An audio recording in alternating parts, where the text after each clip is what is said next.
पर चर्चा के लिए हमारे साथ उद्धव खेमे से इंतखाब फारूकी जी और शिंदे खेमे से राजपुंज जी जुड़ चुके हैं। आप दोनों का बहुत बहुत स्वागत है हमारे साथ चर्चा में शामिल होने के लिए। राजपुंज जी, सबसे पहले सवाल मैं आपसे ही करना चाहूंगी। काफी बड़ा आरोप है उद्धव खेमे द्वारा संचालित मुखपत्र सामना का कि टेम्पररी अरेंजमेंट है आपके मुख्यमंत्री एकनाथ शिंदे।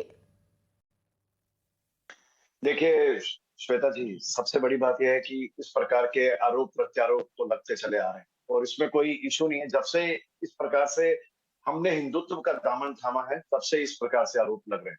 तो अगर आप आइडियोलॉजी पे नहीं चलना चाहते, अगर आप आइडियोलॉजी पे नहीं चल पाए, इसमें आप किसको नकार रहे हैं, इस पे आप किसको कह रहे हैं, लेकिन उसके बाद इस प्रकार से लिखना, इस प्रकार से इस शब्दों का प्रयोग करना और उन लेखों में आपको इस चीजों को डालना, ये कहीं ना कहीं बहुत ही मैं तो कहूंगा एक तरह का प्रोपोगंडा है, एक प्रकार का जो एक दर्द है जो बयान नहीं कर पा रहे, उस प्रकार से इसको सामने लाना, एक सामना है। तो मतलब समझ नहीं आता इस प्रकार, जब आप एक आइडियोलॉजी पे चल नहीं पाए, जब आपने उन चीजों का दामन नहीं थामा, तो आज आप इस प्रकार से क्यों लिख रहे हैं, क्यों कह रहे हैं? और ऐसा कुछ है नहीं, मैं आपको बताऊं, ऐसा कुछ भी नहीं है कि कोई 22 इधर जा रहे हैं या 20 उधर जा रहे हैं। जो है अपनी मर्जी से गए हैं। आज सब हिंदुत्व की दामन जिन्होंने थामा है, हिंदुत्व की राह पे चल रहे हैं, जहां से शिवसेना कहीं ना कहीं भटक गई। जी जी, इंतखाब जी, इनका कहना है, राजपंज कह रहे हैं कि जो आपकी सेना है वो कहीं न कहीं भटक गई है। और सवाल मेरा ये भी है कि लेख लिखना बहुत आसान होता है, लेकिन क्या आपके पास कोई सबूत है? क्योंकि बहुत बड़ा आरोप लगा रहे हैं आप।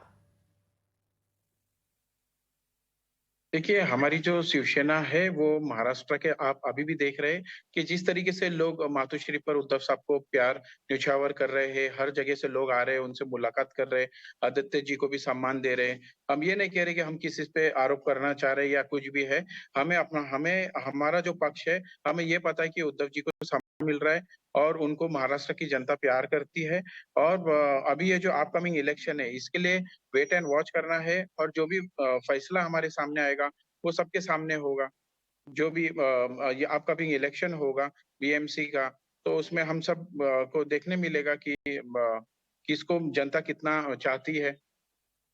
जी, फारूकी जी, लेकिन यह बात 22 विधायकों की है जिसका दावा किया गया मुखपत्र सामना में कि 22 बीजेपी में शामिल हो रहे हैं। साथ ही साथ जो उनको एक तरीके से सीएम को अरेंजमेंट करके बता दिया है कि अस्थायी अरेंजमेंट है, व्यवस्था है, अस्थायी व्यवस्था है, बाद में बीजेपी इन्हें बदल देगी। तो वो 22 का जो आंकड़ा उसमें दावा किया गया है, उसकी बात यहां पर हो रही है। इलेक्शंस होंगे, जनाधार किसको मिलेगा वो तो जनता के सामने और सबके सामने आ जाएगा। जी, जी। देखिए, मैं आपको ये बताना चाहूँगा कि जो भी आरोप लगते हैं, देखिए पॉलिटिक्स में तो आरोप लगते रहते हैं, वो एक अलग बात है। लेकिन मैं आपको मुझे मुझे दूसरों का ना ज़्यादा इंटरेस्ट रखते हुए, मुझे सिर्फ़ ये पता है कि मेरे पक्ष की जो बात है, उसमें हम काफ़ी सक्षम हैं। उद्धव साहब को जनता का प्यार मिल रहा है और आने वाले समय में हमारा जो पक्ष है, वो वापस उभर कर आएगा और उद्धव जी को जो है, वो वापस से लोग सम्मान देकर उनको वापस आगे लाएँगे। यानी ये जो मुखपत्र सामना में लिखा गया है, आप ये कह रहे हैं कि इससे आपका कुछ लेना देना नहीं है, जबकि आप ही का खेमा है। क्यों पूंजी? देखिए श्वेता जी, इस प्रकार से कहना कि इनका कोई लेना देना नहीं है या इस कहना, तो ऐसी बातें सामने नहीं लानी चाहिए। इस प्रकार से कहना वो ठीक है, कहीं ना कहीं आपके अंदर भी रोष होगा, कहीं ना कहीं कुछ होगा, तो आपको ये भी तो ध्यान में रखना चाहिए इस चीज को कि कुछ तो मजबूरियां रही होंगी, वरना कोई बेवफा नहीं होता है, ऐसे ही कोई छोड़ के नहीं चला जाता। कुछ ना कुछ तो वहां पे हुआ है जो आप इस प्रकार से लोग मतलब आप तक बात नहीं पहुंचा पाते, आप उनकी सुन नहीं पाते थे। कुछ ना कुछ तो रहा है ना, कुछ कारण तो है। तो आप किसी को दोष देना, आज वो चले गए या जाएंगे, क्या करेंगे, देखिए इस प्रकार से आप नहीं कह सकते। और ऐसा मेरे सामने कोई ऐसा विचार नहीं है, कोई ऐसे समझ में नहीं आ रहा कि ऐसे कोई 20 लोग वहां जाने वाले हैं या कुछ करने वाले हैं। देखिए इस प्रकार की कोई भी बात नहीं है, मैं इसको बिल्कुल निराधार करता हूँ, इस बात का खंडन करता हूँ और ऐसा कुछ भी नहीं है। बाकी फारूकी जी कह सकते हैं क्योंकि एक ही परिवार से जुड़े रहे, शिवसेना में ये भी हैं, हम भी हैं। आज जरूर एक दो नाम के बीच में चल रहा है शिवसेना, कुछ दो चुनाव चिन्ह इलेक्शन कमीशन द्वारा दे दिया गया है, लेकिन फिर भी कहीं ना कहीं इन चीजों को लाना, फिर इस प्रकार से करना, अगर कहीं ना कहीं आप कामयाब नहीं हुए, अब तभी तो शिव सैनिक आज उठ के दूसरे खेमे में अपना उन्होंने एक अलग वर्चस्व बनाया, अपना एक अलग अपने आप को कायम करने की कोशिश कर रहे हैं। क्योंकि उन चीजों पे जनता के बीच में कैसे जाया जाएगा? अगर आप इस पे आपने इलेक्शन लड़ा, भारतीय जनता पार्टी के साथ इलेक्शन लड़ा और भारतीय जनता पार्टी के साथ आप सरकार में आए, लेकिन आप फिर उस समय आपने ये बात से हट गए। लेकिन ठीक है, आपको उस समय इन लोगों के साथ, जैसे आप कांग्रेस के साथ या एनसीपी के साथ आपको नहीं जाना चाहिए था, जो कहीं ना कहीं हर शिव सैनिक के अंदर एक इस बात का मलाल था। और उसी को आज पूरे करते हुए एक नाथ संभाजी जो हमारे साहब हैं, शिंदे साहब, वो उसको पूरा कर रहे हैं। और इसको 10 अक्टूबर को जो स्थापना हुई है और 11 को हमें इसका 2 तलवार और ढाल का जो हमें चुनाव चिन्ह मिला, उसके ऊपर आने वाला इलेक्शन लड़ा जाएगा और जनता जवाब देगी। जिस प्रकार से कार्य हो रहे हैं, आप देखिए जिस प्रकार से आज भी जनता दरबार के अंदर लोग किस प्रकार से आके मिलते हैं और किस प्रकार से वहां कार्य चल रहा है। हर व्यक्ति जो भी इस महाराष्ट्र की जनता कह रही है, जो उनके विचार हैं, जो कहना चाहते हैं, जो उनकी परेशानी है, उनको सुना जाता है। और इसमें कहीं नहीं नजर आता कि ऐसा कुछ गलत हो रहा है। हाँ ठीक है, कुछ चीजें रही हैं जिसके अब फारूकी जी आज कुछ भी कह सकते हैं कि कुछ कहना भी चाहें तो, लेकिन फिर भी अपने दिल के अंदर ये सच इस बात को मानेंगे कि जो हो रहा है वो अच्छा हो रहा है और महाराष्ट्र की जनता के लिए सही यही था जो होने जा रहा है और जो हो रहा है। जी। आपसे ये भी जानना चाहेंगे कि कहीं न कहीं क्या ये जो उद्धव खेमा है, उसका दर्द है जो सामना के ज़रिए निकल कर सामने आ रहा है? क्योंकि जिस तरीके से हम पूछ ही रहे हैं इंतखाब, जैसे कि जो 22 का आंकड़ा उस मुखपत्र में लिखा गया है कि 22 बीजेपी का दामन थामने वाली है, तो क्या इसका कोई सबूत है? हालांकि वो इससे पल्ला झाड़ते हुए नजर आ रहे हैं, तो क्या कहेंगे आप? क्या ये दुख दर्द है उनका जो निकल कर सामना के जरिए बाहर आ रहा है?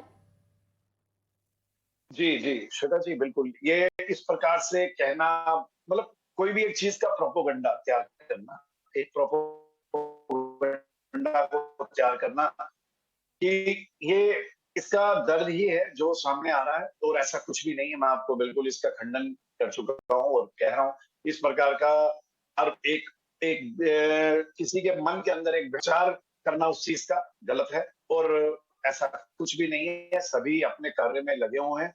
जो भी जनता के कार्य छूट गए थे, जो नहीं हो पाए थे और जो उनको करने के लिए आज आप देखेंगे एक नाथ संभाजी शिंदे महाराज जो हमारे साहब हैं, वो किस प्रकार से कार्य में लगे हुए हैं। अगर आप, मैं ये कहता हूँ, आज फारूकी जी को कहता हूँ, आज जाके देखिए कि दिन रात उन्होंने अपने आप को बिल्कुल न्यौछावर कर दिया, जिसे कहते हैं ना, अपने जनता के प्रति जो एक कर्तव्य है उसकी बिल्कुल आज उस पे वो खरे उतर रहे हैं। और इस पे बिल्कुल ये कहना कि सब जितने भी हमारे एमएलए हैं वो सभी खुश हैं और जितने भी हमारे मेंबर ऑफ पार्लियामेंट है वो भी खुश हैं, वो भी उस कार्यों में लगे हुए हैं ताकि जितने कार्य जैसे 5 साल के लिए जो जनता ने चुना, आज उसे 2.5 साल, 2.25 साल या 2 साल जो भी पीरियड है उसके अंदर जल्दी से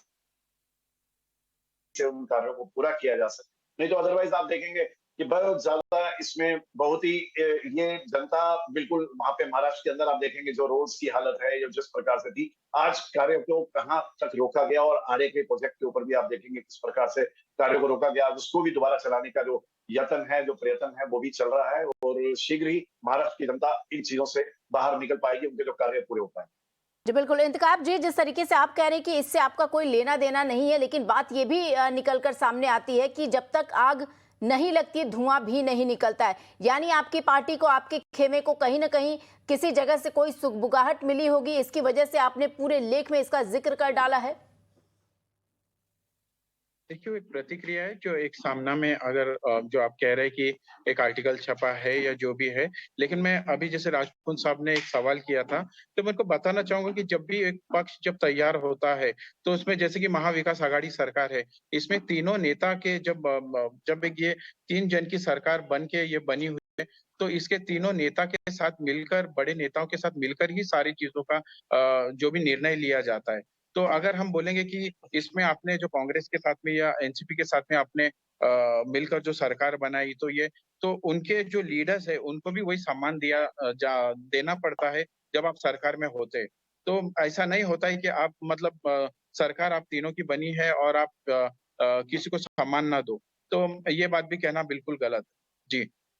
जी बिल्कुल। हमारे साथ पॉलिटिकल एनालिस्ट इस वक्त जुड़ चुके हैं। विनय सिंह जी, आप चर्चा में देर से शामिल हुए। आपसे सबसे बड़ा सवाल यही यहाँ पर पूछा जाएगा अभी कि जिस तरीके से सामना में लिखा गया है कि जो शिंदे खेमा है, जो 40 बागी विधायक जिन्हें उद्धव खेमा मानता है, उसमें से 22 बीजेपी का दामन थामने वाले हैं। तो क्या ये फूट भी पड़ने वाली है? क्या महाराष्ट्र में फिर से सत्ता परिवर्तन की सुध ली जा रही है? सत्ता परिवर्तन हो सकता है, उसकी संभावना दिख रही है? विनय जी, देखिए, बड़ा साधारण सा विज्ञान है। अगर पेड़ को यह गलतफहमी हो जाए कि जमीन के जो ऊपर दिख रहा है वही उसका अस्तित्व है, तो वह समाप्त हो जाएगा। यही हुआ शिवसेना के साथ। शिवसेना को ये भान ही खत्म हो गया कि उसकी जड़ें हैं, और जड़ों में लगातार मट्ठा डालने का, जड़ों को उपेक्षित करने का काम किया। अब शिवसेना की सरकार देख लीजिए, किस लिए रोज भ्रष्टाचार, रोज गलत कारणों से चर्चा में, रोज न्यूज चैनल्स और न्यूज़पेपर्स में खबरें बनी रहती थी। राजनीतिक दुश्मनी निकालने का औजार बन गया था, एक दूसरे को राजनीतिक दुश्मनी सेटल करते थे। अब उदाहरण देखिए कि सचिन वाझे एक सब इंस्पेक्टर थे साहब, शिवसेना में थे, उनको फिर से पुनः वापस नौकरी में लाया गया, और वो क्या करते हैं, तो वह बॉम्ब प्लांट करते हैं मुकेश अंबानी के घर के सामने और हत्या में इन्वॉल्व होते हैं। ये तो छोटा उदाहरण था। भ्रष्टाचार इस चरम पे था और जड़ों की उपेक्षा इस चरम पर थी कि शिवसेना का जो बट वृक्ष था उसका सूख जाना तय था, और वही आज दिख रहा है। ये कोई ताज्जुब मत कीजिएगा कि विधायक छोड़ दीजिए, एक एक कार्यकर्ता के लिए शिवसेना मोहताज हो जाए आने वाले समय में। और 2.5 साल में जो इन्होंने किया, मुझे लगता है कि अब बहुत देर हो गई अपनी गलतियां सुधारने का, जो गलतियां हुई हैं उसको सुधारने का और पश्चाताप करने का। ट्रेन प्लेटफॉर्म छोड़ चुकी है, बहुत आगे निकल गई है, और जो हो रहा है वो होना ही था, वो होना ही था। ये बड़ा वैज्ञानिक है, और इसमें कोई राजनीति शास्त्र तो है ही, लेकिन एक मनोविज्ञान के नाते भी देखेंगे, एक समाज शास्त्र के नाते भी देखेंगे, तो ये जिस तरीके से शिवसेना फंक्शन कर रही थी कि हर फोरम पे फेलियर थी। चलो ये था कि कार्यकर्ताओं की उपेक्षा की तो गवर्नेंस बढ़िया दिया रहता, चलो गवर्नेंस खराब था तो कार्यकर्ता खुश रहते। अपने अपने इश्यूज जो थे, जो बाला साहब ठाकरे के समय से तीसरी जनरेशन है ठाकरे परिवार की, कम से कम उनका ख्याल कर लिया होता कि उन्होंने जो मार्ग सुझाए थे उसी का अनुसरण कर रहे होते। सब कुछ हर रोज एक नई गलती की इन्होंने। विनय जी, गलती तो बहुत हो रही है सबके तरफ से, लेकिन सवाल अभी भी मेरा वही है, 22 का वो आंकड़ा, क्या सच में सत्ता परिवर्तन की ओर बीजेपी बढ़ रही है महाराष्ट्र में? क्या 22 शामिल होने वाले हैं बीजेपी में, जिसका दावा किया गया मुखपत्र सामना में? कुछ भी हो सकता है। तो आप इशारा कर रहे हैं कुछ भी हो सकता है, यानी अगर शिवसेना जो इतना पुराना दोस्त था बीजेपी का, अगर उसकी दोस्ती में खटास और दरार उत्पन्न हो सकती है, तो यानी शिंदे खेमे से भी किनारा कर सकती है बीजेपी, ये कहना चाह रहे हैं आप? कह रहा हूं कि दोस्ती नहीं, मैं ये नहीं कह रहा हूं। मैं कह रहा हूं कि शिवसेना और भाजपा की देखेंगे तो दोस्ती निश्चित रूप से पुरानी थी, लेकिन दोस्ती दोनों तरफ से चलती है ना। एक तरफा दोस्ती चलती है ना, एक तरफा मोहब्बत चलता है, ठीक है। तो एक तरफा कब तक चलेगा? आपकी जब सरकार आई, आप सरकार में आए, उसके बाद आपने राजनीतिक स्कोर सेटल करने शुरू किए। मैं तो ये कह रहा हूं कि शिवसेना जिस मुकाम पर खड़ी है, विधायक और सांसद छोड़ दीजिए, मुझे लगता है कि एक एक कार्यकर्ता जो मन से शिवसेना के साथ था, जो शिव सैनिक था, वह उपेक्षित महसूस कर रहा था, और सब छोड़ेंगे। असली शिवसेना अब दूसरी, जो शिंदे फैक्शन है वह असली शिवसेना है। उसने लोगों के मन में, जो शिव सैनिक हैं, उनके मन में सम्मान की एक जगह बनानी शुरू की है, और मुझे लगता है कि ये सम्मान बढ़ता जाएगा आने वाले समय में। ये जो उद्धव ठाकरे वाली शिवसेना है, इसका समाप्त होना तय था, और उसी ओर बढ़ भी रही है। जी जी जी बिल्कुल। और सुप्रीम कोर्ट की तलवार की भी अगर बात करें तो वो भी अभी लटक रही है, यानी जो समीकरण है वो बदल भी सकते हैं। विनय जी, कोर्ट में जो मामला है उसके ऊपर क्या टिप्पणी कर सकते हैं, लेकिन मैं तो जन भावनाओं के नाते कह रहा हूं, जो उसकी फिलॉसफी थी उसके नाते कह रहा हूं शिवसेना की। एक बात आप समझिए कि शिवसेना भले ही महाराष्ट्र की पार्टी थी, महाराष्ट्र में चुनाव लड़ते थे, लेकिन देश भर में बाला साहब का जब भी आप जिक्र करेंगे तो हिंदी हार्टलैंड, बिहार, झारखंड, यूपी, उड़ीसा, बंगाल, तमिलनाडु, जहां चले जाएं, बाला साहब ठाकरे का एक बड़ा कद था, और लोग जब बाला साहब का नाम लेते थे, उनके ओपोनेंट्स भी नाम लेते तो बड़ा सम्मान के साथ, अदब के साथ लेते थे। उस सम्मान को खो दिया, और मुझे लगता है कि असली पूंजी उनकी वही थी। इनको गलतफहमी हो गई कि सत्ता में आना असली पूंजी है। ये कहते हैं ना कि सोना लुटा कर के कोयले पे छाप, तो साख लुटा करके सरकार में आना और बाद में उस सरकार का भी चले जाना, साख के कारण सत्ता थी, सत्ता के कारण साख नहीं थी। ये मुझे लगता है कि थोड़ा सा ये जो भेद था, ये जो एक पतली सी लकीर थी और वही बॉर्डर लाइन था जहां शिवसेना आगे बढ़ सकती थी, उनकी साख को आगे ले जा सकती थी या उस साख को समाप्त कर सकती थी। शिवसेना ने बाला साहब ठाकरे की साख को समाप्त किया है और पूरे देश भर में, मैं तो कह रहा हूं ना कि बिहार, यूपी जैसे स्थानों पर भी बाला साहब का नाम, भले ही उन स्थानों पर कभी गए नहीं, बाला साहब एक बार ही केवल उत्तर प्रदेश आए, जी जी लेकिन बिल्कुल विनय जी, उनका नाम लिया जाता था। जी बिल्कुल। आप तीनों का बहुत बहुत शुक्रिया चर्चा में शामिल होने के लिए।